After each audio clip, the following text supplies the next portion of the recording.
শাওয়াল মাসে যে ব্যক্তি 6টা রোজা রাখবে, কানা কা সিয়ামিদ দাহার, আল্লাহ তাআলা তাকে সওয়াব দিবেন সারা বছর রোজা রাখার সওয়াব।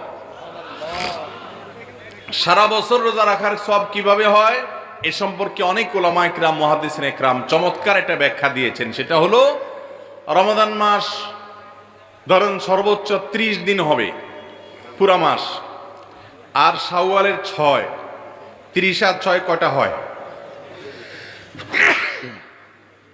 36। এই 36কে যদি আপনি 10 দিয়ে গুণ দেন কত হবে? 360।